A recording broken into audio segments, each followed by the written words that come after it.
দুর্গাপুজো কালী পুজোর রেশ কাটতে না কাটতে এবার জগদ্ধাত্রী পুজো। দক্ষিণ কলকাতার লেক কালীবাড়িতে একদিনেই দেবী জগদ্ধাত্রীর আরাধনা। দুর্গাপুজো ও কালী পুজোর পরে ভক্তদের আনন্দ বিধানে জগন্মাতা জগদ্ধাত্রী রূপে পূজা গ্রহণ করেন। দেবী সিংহবাহিনী নানা অলঙ্কারে ভূষিতা, অরুণবর্ণা, ত্রিনয়না, রক্তম্বরা দেবী চতুর্ভুজা। বাঁদিকের হাত দুটিতে শঙ্খ ও চক্র, বাঁদিকের হাত দুটিতে শঙ্খ ও ধনু এবং ডান দিকের হাত দুটিতে থাকে চক্র আর পঞ্চবাণ। তার ত্রিবলীযুক্ত নাভি পদ্মের মতো সুন্দর। রত্নদ্বীপে করিন্দাসুরের দেহের উপরে সিংহবাহিনী দেবীর অধিষ্ঠান। তার স্কন্ধে নাগযজ্ঞ পবিত। শিবমোহিনী দেবী নারদাদি ঋষি এবং দেবতা দ্বারা বন্দিতা। দু মন্ত্রে তন্ত্রমতে তার পুজো হয়। শ্রীরামকৃষ্ণের ভাষায় মন মত্ত করি। জগদ্ধাত্রী সিংহতাই হাতিকে বশ করেছে। মনকে যে বশ করে বা করতে পারে তার হৃদয়েই জগদ্ধাত্রী আবির্ভূতা হন। দেবী দয়ারূপা, তার দৃষ্টিতে দয়া। তিনি দয়ার্ধ, দুঃখমোচনী। তার শরণাগতে সমস্ত অশুভ মঙ্গলময়ী মা নাশ করেন। দেবী জগদ্ধাত্রী পূজা অনুষ্ঠিত হয় ঠিক দুর্গা পুজোর ঠিক এক মাস পরে, অর্থাৎ কার্তিক মাসের শুক্লা নবমী তিথিতে। কাত্যায়নীতন্ত্রে কার্তিকী শুক্লা নবমীতে দেবী জগদ্ধাত্রীর আবির্ভূত হওয়ার কথা আছে। দুর্গাকল্পে আছে কার্তিকে শুক্ল পক্ষে হনি ভৌম বারে জগৎ প্রসূ সর্বদেব হিতার্থায় দুর্বৃত্ত সমনায় চ অবিরাসিং জগৎশান্তই যুগাদৌ পরমেশ্বরী। অর্থাৎ দেবগণের হিত এবং দুর্বৃত্তের দমন এবং জগতের শান্তি বিধানের জন্য যুগের প্রারম্ভে কার্তিক মাসে শুক্লপক্ষের মঙ্গলবারে পরমেশ্বরী জগদ্ধাত্রী আবির্ভূতা হলেন। কালবিবেক গ্রন্থে পূজার বিধি সম্পর্কে শুল্পাণী লিখেছেন, কার্তিক ও মলম অপক্ষস্য ত্রেতাদৌ নবমে হনি পূজায়েত তাং জগদ্ধাত্রীং সিংহপৃষ্ঠে নিষেধুসীন। অর্থাৎ ত্রেতা যুগের প্রারম্ভে কার্তিক মাসে শুক্লপক্ষের নবমী তিথিতে সিংহপৃষ্ঠে সমাসীনা জগদ্ধাত্রী পূজা হয়। শুল্পাণী খ্রিস্টীয় পঞ্চদশ শতকে কার্তিক মাসে জগদ্ধাত্রী পুজোরও উল্লেখ করা আছে। মা জগদ্ধাত্রী হচ্ছে তান্ত্রিক দেব। বঙ্গতান্ত্রিক সিদ্ধ পুরুষ কৃষ্ণানন্দ আগমবাগীশ বংশীয় মহাপণ্ডিত সিদ্ধ সাধক কৌলাব ধূতাচার্য রঘুনাথ তর্কবাগীশ মহাশয় 1681 খ্রিস্টাব্দে প্রায় 160টি তন্ত্র এবং শতাধিক শাস্ত্রগ্রন্থ মন্থন করে আগম তত্ত্ববিলাস নামে যে মহাগ্রন্থ লেখেন, তার মধ্যে জগদ্ধাত্রীর পূর্ণ বিবরণ অর্থাৎ মূর্তি বিবরণ, পূজাকাল, পূজা পদ্ধতি, পূজার বীজমন্ত্র, দীক্ষা বিধি প্রভৃতি কিন্তু অনুপুঙ্খ উল্লেখ আছে। বাংলার জনসমাজে নদিয়ারাজ কৃষ্ণের চন্দ্রের আগে জগদ্ধাত্রী পুজোর কিন্তু বিশেষ জনপ্রিয়তা ছিল না। কেবল কিছু ব্রাহ্মণ গৃহে এই পুজো অনুষ্ঠিত হতো। কৃষ্ণনগর রাজবাড়ির মতে এই পুজো মহারাজ কৃষ্ণচন্দ্র রায় শুরু করেন 1710 খ্রিস্টাব্দে। তিনি নাকি তৎকালীন নবাবের কাছে কোনো এক কারণে দুর্গাপুজোর সময় বন্দী হন এবং পরে এই দুর্গাপুজোর পর যখন উনি ছাড়া পেলেন তখন ওনার স্বপ্নাদেশ হয় এবং স্বপ্নাদেশেতে উনি জানতে পারলেন যে কার্তিক শুক্লা নবমীতে এই পুজো প্রচলন করার। তাই জগদ্ধাত্রী পুজোর নিয়মটা হচ্ছে একটু স্বতন্ত্র। দুটি প্রথা এই পুজোয় সাধারণত হয়ে থাকে, কেউ কেউ সপ্তমী থেকে নবমী, আবার অর্থাৎ দুর্গাপুজোর ধাঁচে জগদ্ধাত্রী পুজো করে থাকেন, আবার কেউ কেউ নবমীর দিনই তিনবার পুজোর আয়োজন করে, সপ্তমী, অষ্টমী এবং নবমী পূজা সম্পন্ন করেন। এই পুজোর অনেক প্রথাই দুর্গাপুজোর অনুরূপ। কাত্যায়নীতন্ত্রের ৭৬ পটল অর্থাৎ অধ্যায় আর কি উল্লেখ করা আছে, একবার ইন্দ্র, অগ্নি, বায়ু এবং চন্দ্র এই চার দেবতা অহংকারে প্রমত্ত হয়ে নিজেদের ঈশ্বর বলে মনে করতে শুরু করে। তারা বিস্মিত হন যে দেবতা হলেও তাদের স্বতন্ত্র কোনো শক্তি নেই। মহাশক্তি পার্বতীর শক্তিতেই তারা বলীয়ান। দেবগণের এই ভ্রান্তি দূর করার জন্য দেবী পার্বতী করলেন কি না, কোটি সূর্যের তেজ ও কোটি চন্দ্রের প্রভাযুক্ত এক দিব্য মূর্তিতে তাদের সামনে উপস্থিত হলেন। দেবীর প্রত্যেকের সামনে একটা করে তৃণখণ্ড রাখলেন এবং চার দেবতায় কেউই তাকে স্নানচ্যুত করতে পারলেন না, ভস্মীভূতও করতে সমর্থন হলেন না। তখন দেবগণ নিজেদের ভুল বুঝতে পারলেন। দেবী তার তেজরাশি সেই সময় কিন্তু স্তিমিত করলেন, স্তিমিত করে অনিন্দ জগদ্ধাত্রী রূপ ধারণ করলেন এবং দেবতারা তার স্তবে প্রবৃত্ত হল। জগদ্ধাত্রী পুজো তান্ত্রিক পুজো।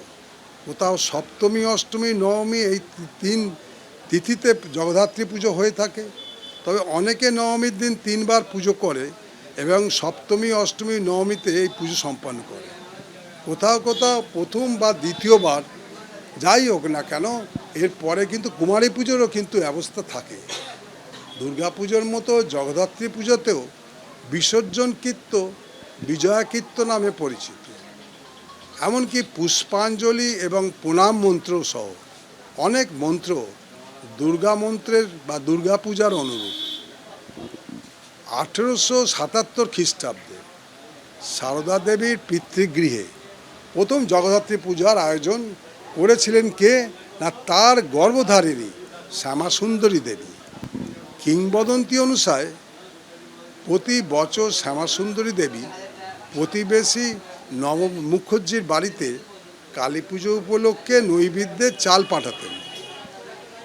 এক বছর হলো কি কোনো এক বিবাদের কারণে নব মুখর্জি ওই চাল নিতে অস্বীকার করে। স্বভাবতই নৈবেদ্যের ওই দান অসমর্থ হওয়ায় শ্যামাসুন্দরী দেবী ভীষণভাবে মর্মাহত হন এবং সেই রাতেই তিনি দেবী জগদ্ধাত্রীকে স্বপ্নে দেখেন এবং তার স্বপ্নাদেশে জগদ্ধাত্রী পূজার আয়োজন করে সেই চাল নিবেদন করা হয়। প্রথম বছর বিসর্জনের দিন ছিল বৃহস্পতিবার, তাই সারদা দেবী লক্ষ্মীবারে বিসর্জনে একটা আপত্তি করেছিলেন। পরদিন ছিল সংক্রান্তি হওয়াতে তারপরের দিন হলো মাস পয়লা। এই দুদিনও বিসর্জন দেওয়া যায়নি। বিসর্জন হয় কখন না, চতুর্থ দিনে। আরও কথিত আছে যে পরের বছরে জগদ্ধাত্রী পুজো বন্ধ করে দিতে চাইলে দেবী জগদ্ধাত্রী তাকে স্বপ্নে আবির্ভূত হয়ে পূজা বন্ধ না করার জন্য বলেন, অর্থাৎ তাকে নিরস্ত করেন। এরপর প্রথম 4 বছর পুজো হয়েছিল শ্যামাসুন্দরী দেবীর নামে। পরের দ্বিতীয় 4 বছর এই পূজা হয়েছিল সারদা দেবীর নামে এবং তৃতীয় 4 বছর সারদা দেবীর কাকা নীলমাধব মুখোপাধ্যায়ের নামে এই পুজো হয়েছিল। তাহলে 12 বছর পর সারদা দেবী পুনরায় পুজো বন্ধ করবার ইচ্ছা প্রকাশ করেন। শোনা যায় এবারও জগদ্ধাত্রীর স্বপ্নাদেশ পেয়ে তিনি নিরস্ত হন। জীবদ্দশায় প্রতি বছরই জগদ্ধাত্রী পুজোর দিন সারদা দেবী উপস্থিত থাকতেন।